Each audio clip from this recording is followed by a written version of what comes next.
Hi, I'm Nate Fleming here at Sunscreen Film Festival with Gavin Doorman. Doorman. I got it right. Okay, thank you. So what is it that you do? What's your occupation? I am an executive at a production company at Okay. Warner Brothers. The name of the company is Vertigo Entertainment. Okay, so what is a list of things that you've done? Some of the projects that you've worked on. Sure. Well, I've brought in a couple of projects that we ended up selling to the studio. One based off a comic book property called Non-Player. One based off a foreign film that we've got for remake potential called Sleepless Night. And yeah, and then it's just working the day to day with writers and directors to like help push our projects even further with the studio. Like some of the projects we have being The Stand, Stephen King's The Stand, It, with the creepy clown. Yeah, I don't like that one. Outside the studio we have like Poltergeist, a few other remakes here and there. So yeah. So what does your day-to-day look like? Day-to-day, taking meetings with writers, reading scripts all day. New material we've already sold that we're trying to better.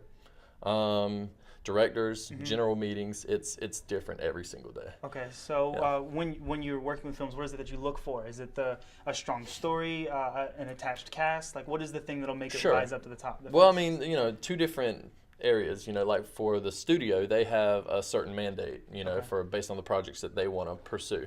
It's very conceptually driven. So you're looking for the big epic concepts. I mean, Warner Brothers movies, the 300s, the Batmans. Like you're looking for the big stuff, the big branded material.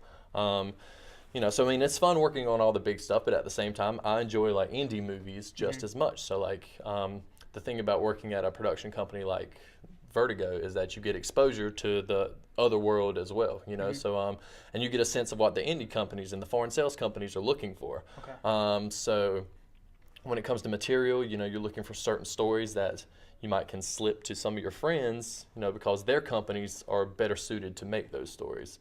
And that could be anything from like short-term 12 to That was a great one. Whatever. Yeah, I love that movie. One. Oh, so good. Yeah, it was my favorite movie of the year. I can agree with you on that one. So what is it that attracted you to this specific area in the film business? I've always known I wanted to be involved in story development. Pretty much gave up like any other career path back home because I always knew like I wanted to be in story development. That was it. It all started being, when you're a kid and you see like movies that just, makes your eyes glued to the TV, and then as you get older, you come to understand that there's an entire world like that was devoted towards, putting that story to screen, and and you just the same reason a lot of people fall in love with movies. I always knew that I was never an on-set guy, like directing and PAing and all this kind of stuff. Like in college, I found out pretty quickly I didn't want to do that. But I was always good at like developing stories and telling stories and connecting people. And so yeah, it just kind of manifested from all that. I like that. Yeah. Okay, and it brings me to my final question. Sure. What's your favorite film right now? I know you said Short-Term 12, so we'll put that one on the table. Okay. Okay, we'll put that one there.